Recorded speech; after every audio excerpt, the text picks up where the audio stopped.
интеграциялық үдерісіне енгізсек, мектептің сапасы, жұмыс қызмет беру сапасы артыратыны сөзсіз. Енді біз мен 6-7 спикер болып шығып жатырмын, сондықтан мынандай сұрақ. Кешегі күннен бері сабақ жоспарын оң қолдарды көтеріңіздерші. Сабақ жоспарын жасаған ұстаздар болса, үлкен сақсаттан болыңыздар. Ата-аналар чатында ақпаратпен бөлісіп, ата-аналармен байланыс жасаған адамдар болса, тағы да екінші сақсаттан болыңыздар. Үшінші, электронды почтада келген әкімшіліктен хабарламаларды оқысаңыздар, саусақтап болыңыздар. Бағалау құралдарын жасаңыздар, формативті жасаңыздар, саусақтап болыңыздар. Және инстаграмдағы достарыңызбен қарым-қатынас жасағандарыңызды 5 саусақтап болыңыздар. 5 саусақтап бәрін жосымен жасаймыз күндігінде. Ал енді осы бізге 6 саусақтап көмектесетін, осының барлығын тез жасайтын, бұл жасалған интеллект. Қазіргі таңда біз осы тақырыпты жасайтын отырмыз. Құрметті әріптестер, ұстаздардың трансформациялауы өте күрделі жұмыс, білеміз. Трансформация болу үшін бізде сол трансформацияға шығармашылыққа уақыт болу керек. Білеміз, қазір біз мектептерде ұстаздарымыздың жүктемесі өте жоғары. Әсіресе Астанада, Алматыда мұғалім жетіспегеннен кейін 30 сағат, 35 сағатпен жүрген ұстаздарымыз бар. Қайдағы жерде шығармашылық, біз күнделікті сабақты дұрыс беріп шықсақ деген ойда жүрген ұстаздарымыз бар. Бірақ соған көмекші ретінде қазір бізге жасанды интеллект келіп жатыр.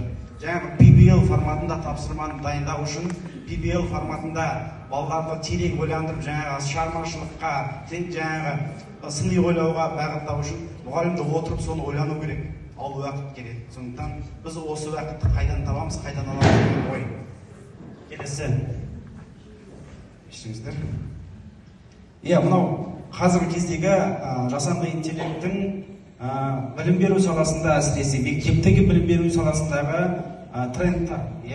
Біз оқытуды әрбір оқушының қажеттілігіне қарай модельдей аламыз. Жасанды интеллект арқылы зерттеулер бар. Екіншісі, біз оқытуымызды, мектептегі шешімдерімізді датаға негізделген, аналитикаға негізделген, фактілерге негізделген шешімдер қабылдай аламыз. Бұл екінші. Және біз мұғалімнің ассистенті бола алатындай. Сондай деңгейде жұмыс істейтін жасанды интеллектті өзіміздің жұмысымызға, күнделікті жұмысымызға ұйымдастырушы ретінде қолдана аламыз. Осы тұрғыдан қазір біз тақырыпты қарастырып көрейік. Бұл қазіргі таңда біздің қазақстандық мектептерде орын алып жатыр. Біз өзіміздің мектебімізде, Шоқан Уәлиханов атындағы мектебімізде мұғалімді қолдайтын 2 контурлы модель жасадық. Бастапқы кезеңде мұғалім сабақты өткізу үшін оған мектептегі біздің сабақ қандай болу керек, соның стандарттарын қамтамасыз ететін бот жасадық. Екінші жағынан біз сол стандарт жүзеге асырып жатыр ма жоқ па, соны өлшейтін жаңағы аналитик жасадық. Осы 2 құрылғы ұстаздың үнемі трансформациялауын, педагогикалық дамуын жүзеге асырады деп сенеміз, және осыны біз қазір енгізіп жатырмыз. Нақтылап түсіндіріп кетейін. Ең бірінші, біз жаңағы айтты, әрбір мектепте мектептің сапалы сабағы, тиімді сабағы қандай екенін біз бәріміз келісіп алуымыз керек. Себебі мектепте 250 адам жұмыс істейді, міне менің қадырым залында нақты білемін, 250-дей мұғалім жұмыс істейді. Оның үстінде 9-ға жуық әкімшілік бар. Әрбірінің сабақтың сапасы бойынша көзқарасы әртүрлі болуы мүмкін. Және әрбіреуі бір мұғалімге сабақ кіргенде әртүрлі баға да беріп шығады. Себебі стандартизация болмаса осындай дүние болады. Және бір мұғалімнің сабағына бірнеше адам кіріп әртүрлі кері байланыс берген кезде оның жартасы қалады, мен не керек деген. Сондықтан мектептегі сабақтың сапасы бойынша стандартты жасап, оны бәрінен түсіндіріп көрсету керек. Ал оны тиімді жасау үшін бізге жаңағы сабақты жоспарлауға көмектесетін, сол жоспарын жасайтын ботқа біз сол ДНК-ны енгіздік. Біздің мектептің сапалы сабағының моделі осындай, критерийлерін сол жерге енгіздік. Оның ішіне мұғалім сабақты дайындап кезде сол контуры бар, бірақ оны шектемейді. Ол контурды көрсетеді. Біздің сабақта осындай дүниелер болу керек деп ұсынады, ары қарай ұстаз оны өзі дамытады. Ол бір.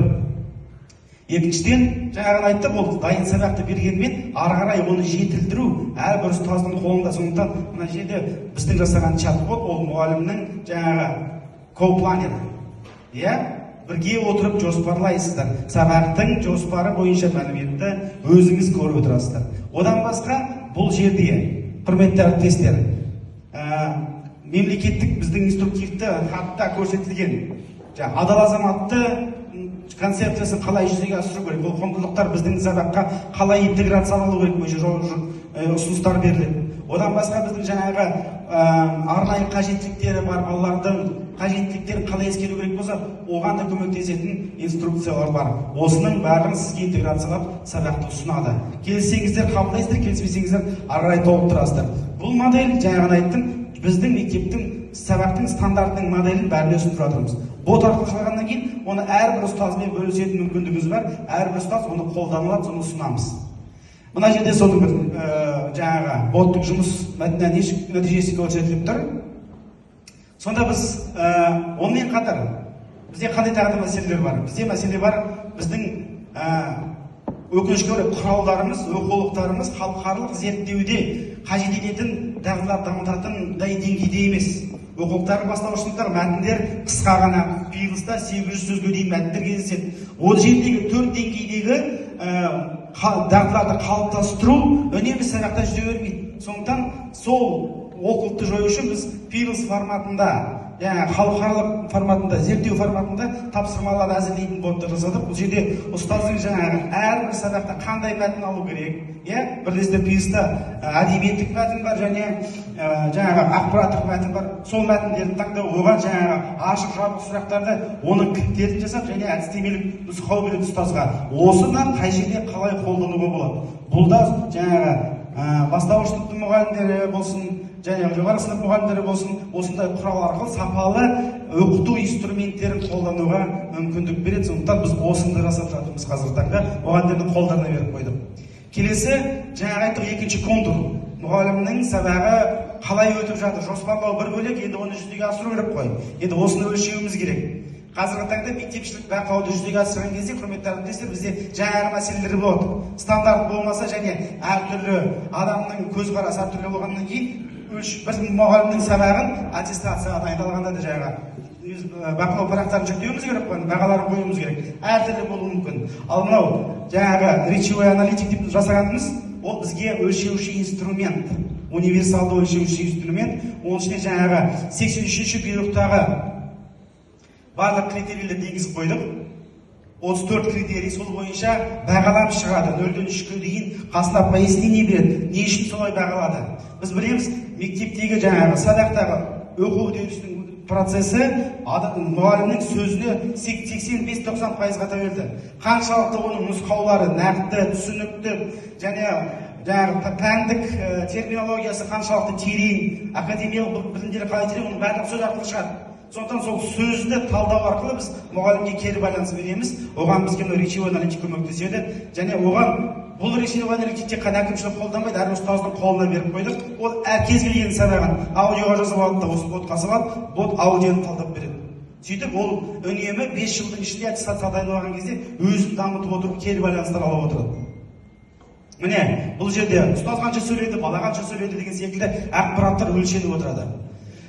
Сондықтан жаңағы айттым, мен біздің аттестациядағы критерийлер ішіне енгіздік. Аттестацияға дайындалған кезде бұл жақсы көмекші болып табылады. Мына жерде міне біз өлшеген ең басты айтатын бір жайт, барлық ақпараттарды жинау кезінде цифрландыру керек. Жаңағы боттар бізге материалдарды, жаңағы ұстаздардың дағдыларын цифрландырып, оны талдауға мүмкіндік береді. Және мектепшілік қолдау курстарын тікелей нақты бір тақырыптарға, әрбір ұстазға қандай тақырып керек, соны жасауға көмектеседі жаңағы біздің мынау шешімдеріміз. Сонымен қатар жаңағы бағалау құралдары бар. Мен қазір мектептің әкімшілігінде жаңағы учебный отдел басқарамын ғой. Жаңағы мектепшілік бақылау болған кезде алдындағы жұмыстарда ұстаздарды сұрайтын сұрақтар дайындап бер, оларды сұрайтын сұрақтарды, істеген жұмыстарды тексеріп бер. Қазір оның бәрі де қажет емес. Чат-бот жасап береді. Берген запрос бойынша тапсырмаларды әзірлейді. Балалармен жұмыс істегеннен кейін сол тапсырмаларды өзі тексеріп, аналитика жасап береді. Қаншама мектептің сол жұмысқа жұмылдыратын кісілері қазір босады. Оны өзін жалғыз ғана жасайды. Бұл қаншама мектептің әкімшілігіне ақпаратты жинауға, ақпаратты талдауға және соның негізінде шешім қабылдауға көмектеседі. Иә, құрметті әріптестер, міне мынандай. Сонымен қоса енді жалпы мынау жасанды интеллектті біздің оқу үдерісіне интеграциялау, бұл ұстазды алып тастау емес, ұстаздың мүмкіндіктерін күшейту, оны дамыту. Назарларыңызға рахмет.